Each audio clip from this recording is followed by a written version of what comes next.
Première question est très simple, hein. Dans quel état d'esprit vous êtes aujourd'hui dans la société, que ce soit les dirigeants et également vos salariés? Je vous avouerai que le premier état d'esprit, c'était le choc, hein. Encore hier, j'étais vraiment sous l'effet du choc. Les salariés, c'est pareil, sont profondément choqués, marqués.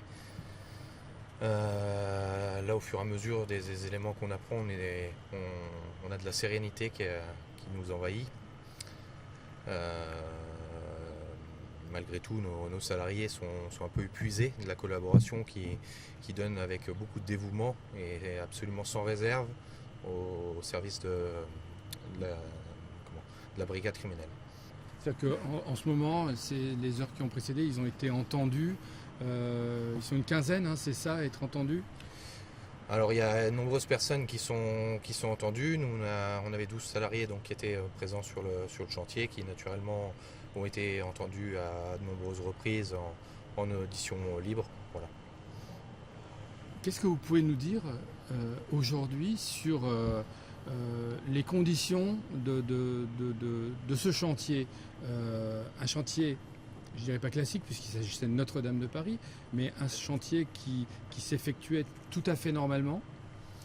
C'est un chantier qui s'effectuait tout à fait normalement. C'est un chantier qui a été démarré depuis un peu plus d'un an et sur lequel il n'y avait pas de soucis particuliers. Sur les éléments qu'on sait à ce jour, c'est que nous, absolument aucun de nos salariés n'était présent au moment du départ de l'incendie. C'est que l'ensemble des consignes de sécurité qui étaient spécifiques à ce chantier ont été respectées. Voilà ce que je peux vous dire un petit peu sur les conditions de réalisation du chantier. Alors nous on ne sait pas, mais les conditions de sécurité dans un chantier comme celui-là, c'est quoi? C'est des visites avant, pendant, après, avec qui? C'est quoi, si vous pouvez nous expliquer? Il y a de nombreuses conditions particulières à la sécurité qui demanderaient un peu plus de temps qu'une interview pour y répondre. Comme vous pouvez l'imaginer, le chantier étant exposé de par sa valeur patrimoniale, de par sa valeur religieuse, de par son emplacement dans Paris, il est exposé à de nombreux risques. Donc il y a des dispositifs de sécurité bien précis que je ne peux pas forcément vous communiquer, mais qui a été établi pour faire face à chaque risque. Vous dites qu'au fur et à mesure que les heures passent, vous vous sentez de plus en plus serein. Alors j'imagine dépité d'un côté de ce que devient le chantier, mais serein, ça veut dire que en fait, à l'heure où on parle, aucune faute n'a été commise.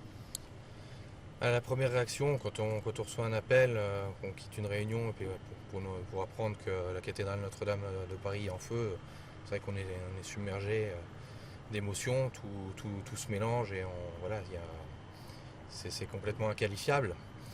On s'interroge beaucoup, on se dit bah voilà, est-ce qu'on a commis une faute? Donc forcément on est dans l'inquiétude, on est bouleversé, voilà, il y a une multitude de sentiments qui nous traversent. Moi avant même donc j'ai pris aussitôt la route en direction de Paris. Sur le trajet, j'ai appelé tous les salariés et en leur disant bien voilà, si on a commis une faute, s'il y a eu le moindre truc, voilà, soyez, il faut le dire tout de suite, Tout le monde va nous interroger, il va y avoir les meilleurs experts, il va y avoir les meilleurs enquêteurs. S'il y a quelque chose, il faut le dire tout de suite. Et j'ai vraiment essayé de déculpabiliser tout le monde pour qu'ils soient vraiment à l'aise dans leur communication. À force d'insister, ils sont vraiment énervés, braqués en me disant Julien, voilà, nous on n'y peut rien et on voit pas de où ça peut venir, quoi. C'est pas possible. Voilà. Aujourd'hui, vous n'avez pas vous-même d'hypothèse, donc, hein, parce qu'on a évoqué des points chauds, il n'y en avait pas apparemment. Qu'est-ce qui peut survenir à ces hauteurs-là et quand il y a des interventions de ce type-là? Je n'ai pas dit que c'est ce qui est survenu, mais qu'est-ce qui peut potentiellement arriver? Je vous avouerai que même pour moi c'est dur à expliquer. Comme vous l'avez dit, donc il n'y avait absolument aucun travaux par point chaud. On peut voir différentes informations relayées, mais je peux vous assurer qu'il n'y avait aucun travaux par point chaud. Il n'y a même eu aucun travaux électriques ce jour-là. Donc nous on était en montage d'échafaudage. Donc je veux dire, on enfile des tubes d'échafaudage, des poteaux, on met des moises. Donc nos outils, c'est un marteau, c'est une clé de 22, ça se résume à ça. Donc c'est assez succinct. Donc, quand on part de ce postulat-là, c'est vrai qu'on se dit, voilà, d'où peut venir la source. Voilà, donc forcément, on cherche ailleurs. On cherche ailleurs, mais les explications, moi, je les ai pas. Oui. Il y avait quand même un circuit électrique sur l'ascenseur. Vous parlez de l'ascenseur hier, beaucoup, du côté de Paris. Donc, une possibilité pour circuit électrique finalement. Alors j'entends parler de tout, j'entends parler d'ascenseur, j'entends parler de soudure, j'entends parler beaucoup de commentaires, tout qui se mélange, beaucoup de gens qui parlent sans même savoir, c'est bien malheureux parce que en face de tout ça, il y a quand même des gens qui le subissent, hein, et je pense sincèrement qu'on le subit, que c'est dur. En ce qui concerne l'ascenseur, il y a une alimentation électrique bien entendu. Cet ascenseur, il est distant de la cathédrale, il est écarté de 7-8 mètres de la cathédrale.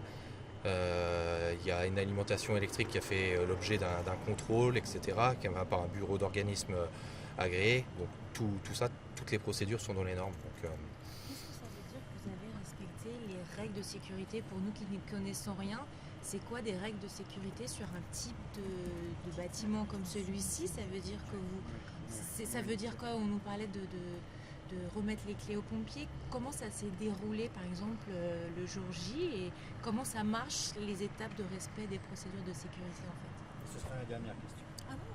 c'est ce que je viens de vous dire.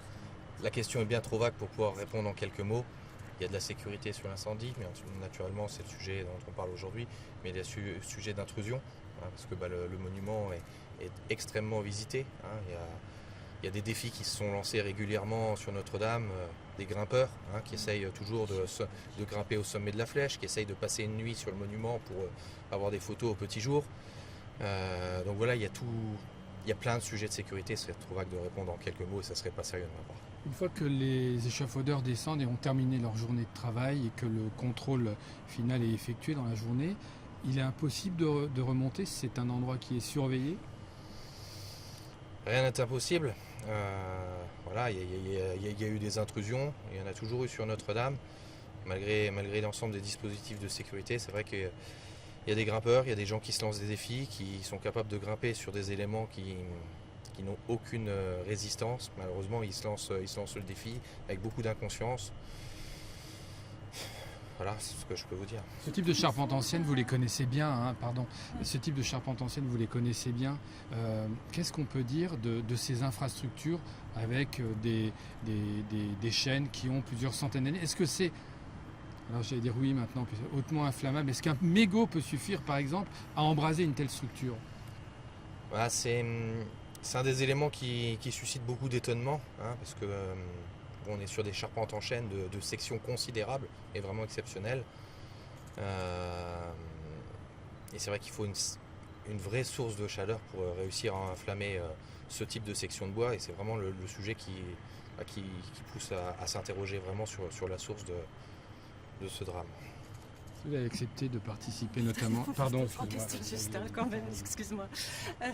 Bien. Non, ce matin, votre conseiller nous disait que tous les soirs, quand vous quittiez le chantier, vous coupiez l'alimentation électrique, coupiez l'alimentation de l'ascenseur, des lumières, et vous fermiez l'armoire à clé, vous remettiez la clé au concierge. Vous confirmez ça? Tout à fait, ça fait partie des procédures. Donc on a une alimentation électrique pour le chantier proprement dit, hein, totalement en aparté de l'alimentation électrique même de la cathédrale. Et systématiquement, quand on quitte le chantier, on coupe l'alimentation électrique et on rend les clés à la conciergerie, on signe, on pointe l'heure. Ça a été fait, évidemment, c'est la première chose qui a été signalée. Tout a été fait. Oui, alors, à part le chantier, moi j'ai une petite question côté assurance. Parce que du coup, vous êtes vraiment, sans mauvais jeu de mots, sur l'effet de la rampe et des questions. C'est vraiment votre entreprise qui a été ciblée dès le départ et par le chef des pompiers de Paris. Est-ce qu'il y avait d'autres entreprises sur le chantier? On dit oui, on dit non, là aussi. Et puis vous, est-ce que vous avez fait venir vos experts d'assurance? Comment ça se passe quoi? Alors, il y a plusieurs sujets. On parle d'autres entreprises. Oui, il y a plusieurs entreprises qui ont le marché de restauration de la flèche de la cathédrale. Ce jour-là, seule l'entreprise Europe Échafaudage était sur place à ma connaissance. En ce qui concerne l'enquête, les sujets d'assurance, etc., nous, on a la réelle volonté de collaborer et d'apporter le maximum d'éléments, au-delà même des questions que peuvent avoir les enquêteurs. Dès l'instant qu'on a des éléments que l'on estime pouvoir susciter un intérêt pour les enquêteurs, on leur diffuse, parce que notre propre intérêt, c'est qu'on sache le plus rapidement possible l'origine de ce drame et qu'on soit mis hors de cause, parce qu'on en a la ferme certitude.